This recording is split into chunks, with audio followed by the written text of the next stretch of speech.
So hello guys, কি অবস্থা সবার? আশা করি সবাই অনেক অনেক ভালো আছো। আলহামদুলিল্লাহ আমি অনেক ভালো আছি। সো আজকের এই যে ব্লগটা, এটা হচ্ছে আমাদের দেশের বাড়ির একটা ট্যুর নিয়ে।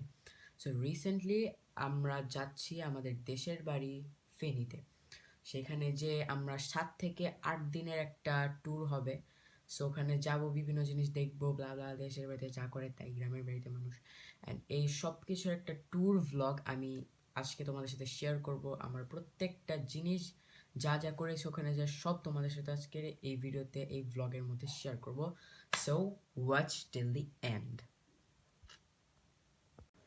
সো আমরা ভোর সকালবেলায় বাসা থেকে কিন্তু বের হয়ে গেছেন, বাইরে প্রচুর কুয়াশা। অ্যান্ড একটা রিক্সা নিয়ে আমরা সোজা চলে আসছি হলিল্যাব হাসপাতালের সামনে।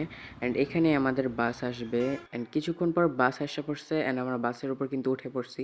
তো তোমাদের সাথে একবারে দেখা হবে ওখানে পৌঁছানোর পর। সো বাস থেকে নেমে রিক্সা নিয়ে সোজা আমরা গ্রামের ভিতরে এন্টার করছি। অ্যান্ড গ্রামের পরিবেশটা খুবই সুন্দর লাগতেছিল।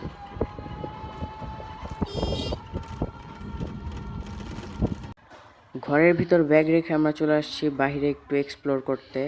অ্যান্ড আমার সামনে ছিল একটা ছোট পুকুর, অ্যান্ড মাঝখানে একটা রোড, অ্যান্ড এই সাইডে ছিল এরকম লম্বা লম্বা গাছ। এগুলো, এই গাছগুলোর নাম কিন্তু আমি জানি না, কিন্তু গাছগুলো অনেক সুন্দর। অ্যান্ড এখানকার মানুষেরা পুকুরের আশেপাশে নেট দিয়ে এরকম সুন্দর সুন্দর লাল শাক এবং অনেক ধরনের শাক চাষ করে। সো বিকালে আমরা আসছি আমাদের এই বড় পুকুরটাতে। এই পুকুরটা অনেক সুন্দর অ্যান্ড অনেক বড়। এটার মধ্যে সবাই কাপড় ধোয় and গোসল করে, বাট এটার পানিটা একটু ঘোলা।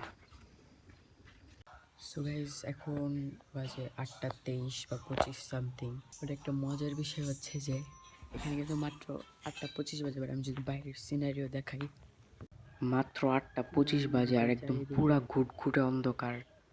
মানে সবাই মাত্র 8:25-এর মতো বাজে, সবাই নিজের ঘরে চলে গেছে। অনেক ক্রিপি একটা মহল, বাইরে একটা মানুষও নেই।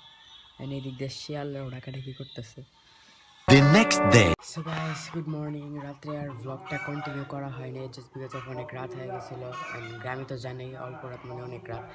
এই জিনিসটা আশা করি চিনছো। চালাই না, এগুলোর মধ্যে পানি এসে পড়ছে পুরো হাত পায়ে।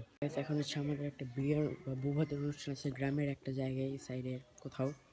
সো আমরা ওখানে যাচ্ছি, অ্যান্ড ওখানে আসার পরে তোমাদের সাথে আবার দেখা হবে। সো আমরা যখন আমাদের অনুষ্ঠানে অ্যাটেন্ড করে আসতেছিলাম, তখনই দেখতে পাই এই জিনিসটা। I was like, what the heck. এখানে 7-Eleven-এর কপি পর্যন্ত বানায় ফেলছে বাংলাদেশের মানুষেরা। 10-11, বাহ! আবারও ট্রাই করতে হবে। পড়ার নাম নেই। সো ফাইনালি অনেক কষ্ট করার পর পারছি। চালতাটা অনেক ঢিলাঢিলি করতেছে, তারপর যে চালতাটা পায়ে গেছি। চালটা খাইতে ভালো লাগে না, কিন্তু পারতে মজা লাগে। এখানে কিছু বোরিং লাগতেছিল, তাই এটা পাইরে টাইম পাস করছি। প্রচুর গাছ।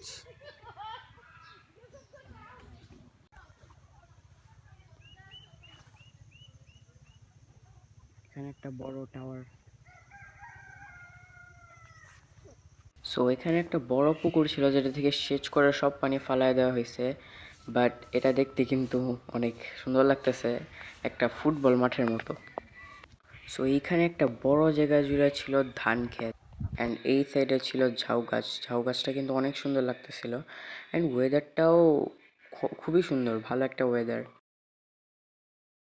সো গাইজ, আজকে হচ্ছে 31st নাইট, অ্যান্ড এই জিনিসটা অনেক উদ্ভট যে সেই দিনই আমরা কিন্তু 2025 আসলো, অ্যান্ড আজকে আবার 2025-এর একদম লাস্ট ডেট 31 ডিসেম্বর। সো সেই উপলক্ষে আমরা যাচ্ছি একটা লোকাল ধাবাতে খাইতে এখানকার।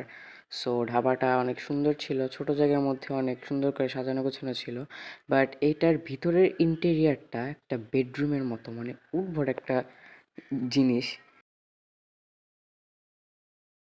কিন্তু খাবারের কথা বললে খাবারের স্বাদ এবং মান দুটোটাই অনেক ভালো ছিল, মানে আমার এক্সপেকটেশনের বাহিরে। সো দেন আমরা বাসায় চলে আসছি, অ্যান্ড বাসায় আসার পরে এখানে আমরা বাইরে হয়ে বাইরে আগুন জ্বালাইতেছিলাম সবাই মিলে। অনেক ভালো লাগতেছিল এই জায়গাটাতে। এখানে কেউই তেমন একটা আতশবাজি ফুটায় না, যেহেতু গ্রাম্য এলাকা। আতশবাজি এখানে সচরাচর ফোটানো হয় না। বাট স্টিল এখানে কিন্তু একদমই খারাপ লাগতেছিল না, আগুনের সামনে বসে থাকতে অনেক ভালো লাগতেছিল। এটা আমার লাইফের একটা বেস্ট এক্সপিরিয়েন্স ছিল।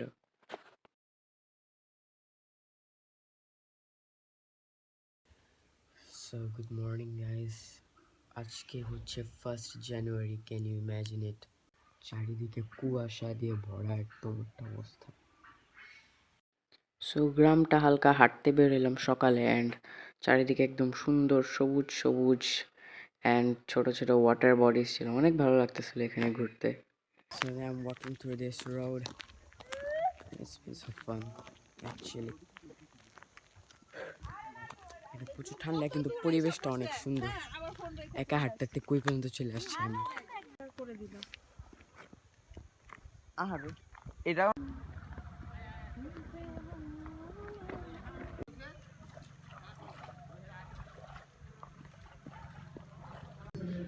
সো এই দিক দিয়ে যাওয়ার সময় না আমি একটা উদ্ভট জিনিস লক্ষ্য করলাম।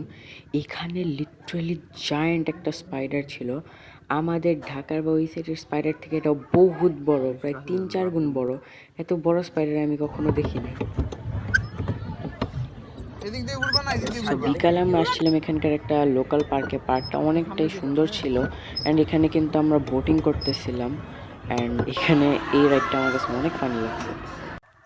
আমার ভিডিওটি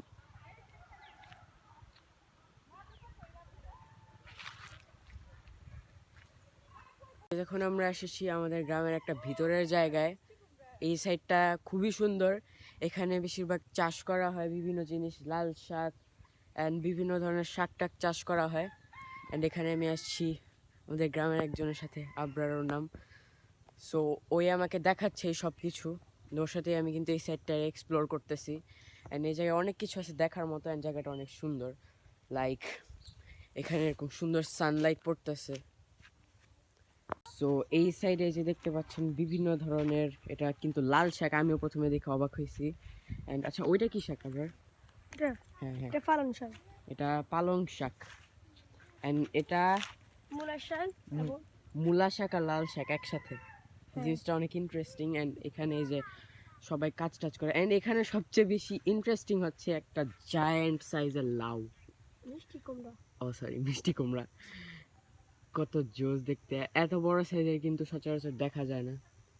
ওকে, এটা কিন্তু একটু পিওর। অ্যান্ড ওখানে একটা লাউ আছে বাই দ্য ওয়ে। সো আমরা আর একটু ভিতরে যে এক্সপ্লোর করব। Let's go. সো এখানে আরো একটা জায়গা আছে, এটা আবার সাইড দিয়ে এরকম বেড়া বেড়া করে দেওয়া। পাতাকপি, এখানে এই যে পাতাকপি অ্যান্ড লাল শাক। এখানে মাইরা শাক, মাইরা মায়রা শাক কোনটা? এই যে এটা এটা, হ্যাঁ সবুজ সবুজ। হ্যাঁ। ও আচ্ছা, আর এগুলি কি এত বড় বড় পাতা? মূলা, মূলা। এটা হ্যাঁ এটা নি, হ্যাঁ, এটা ফুল হচ্ছে আছে নাকি? না ফুল গাছ না, না আনি তো করে গেছি। আচ্ছা এইটা কি গাছ? এই গাছটা কিন্তু অনেক সুন্দর লাগছে আমার। এটা নি, এটা এখানে আবার ফুলকপি গাছও আছে, যেটা আসলে অনেকটা, কি আর বলবো, ফুলকপি গাছ, ছোট ছোট ফুলকপিও কিন্তু ধরছে। এখানে সব ফ্রেশ অ্যান্ড তাজা। একটা আমরা আরো একটা জায়গা আসছি। সো এইখানে যেই জিনিসটা দেখলাম, এইটার পানি একদম ক্রিস্টাল ক্লিয়ার, অনেক পরিষ্কার পানি, অনেক সুন্দর। এর উপরে ছোট ছোট মাছও কিন্তু ঘুরতেছে অ্যাজ ইউজুয়াল, অনেক সুন্দর। সো গাইজ এখানে আরো একটা সুন্দর জায়গা আছে। এদিক দিয়ে হাঁটতে হাঁটতে আমি এসে দেখি কি এখানে এতগুলি প্ল্যান্টস, মানে সিরিয়াসলি এখানে একটা রেড রেড প্ল্যান্ট আছে যেটার নাম আমি জানি না, বাট এইখানে আছে ওয়াটার লিলি। অনেক জোস, এখান থেকে আমি কয়েকটা কিন্তু নিয়েও যাব। সো এই সাইডটাতে আমি না অনেকটি মাছ দেখছিলাম, অ্যান্ড গাছ উঠানোর জন্য এই যে আবরার এরকম একটা ব্যবস্থা করছে। আমরা পলিথিন আনি নেই। সো এখন আমরা এটাতে মাছ আর গাছ দুটোটাই উঠাবো এখান থেকে। Let's go. সো মাত্র আমরা এই দিক দিয়ে কিন্তু মাছটা ধরছি, অ্যান্ড এখানে আরও আছে। অ্যান্ড এখানে আমরা ধরছি, এটার মধ্যে জোগাড় করছি। অ্যাট ফার্স্ট আই থট যে এগুলি গাপ্পিস হবে, কিন্তু এগুলো দেখে মনে হচ্ছে না গাপ্পিস। তোমরা যদি জানো তাহলে অবশ্যই আমাকে কমেন্টে বললো। সাইডে প্রচুর পরিমাণে অ্যাকোয়া প্ল্যান্টস আছে, প্লাস এটার পানি একদম ক্রিস্টাল ক্লিয়ার। সুন্দর দেখতে জায়গাটা। সো এখানে আমরা সব অ্যাকোয়াটিক প্ল্যান্টস অ্যান্ড মাছগুলোকে নিয়ে আসছিলাম। মাছগুলোকে একটু পর কিন্তু আমরা ছেড়ে দিব একটা এখানে আশেপাশে একটা পুকুরে। বাট এই মাছগুলো দেখতে কিন্তু অনেক সুন্দর ছিল। এগুলো কিন্তু আমাদের দেশি নেটিভ মাছ। এখানে মৌখলসা সহ আরও অনেক রকমের মাছ ছিল। অ্যান্ড এইখানে হচ্ছে সব অ্যাকোয়াটিক প্ল্যান্টস। এই প্ল্যান্টসগুলো কিন্তু অনেক সুন্দর, অ্যান্ড গ্রিন গ্রিন প্ল্যান্টস এবং রেড প্ল্যান্টসও কিন্তু আছে। সো একটু পর কিন্তু আমরা ঢাকায় আবার ব্যাক করব। সো আশা করি সবার কাছে ভিডিওটা অনেক বেশি ভালো লেগেছে। যদি ভালো লেগে থাকে একটা লাইক করে দিবা এবং চ্যানেলটিকে সাবস্ক্রাইব করে দিবা আরও এরকম নিউ অ্যামেজিং ভিডিওসের জন্য। সো আজকের ভিডিও এই পর্যন্তই অ্যান্ড অ্যাট লাস্ট সবাইকে জানাই হ্যাপি নিউ ইয়ার 2026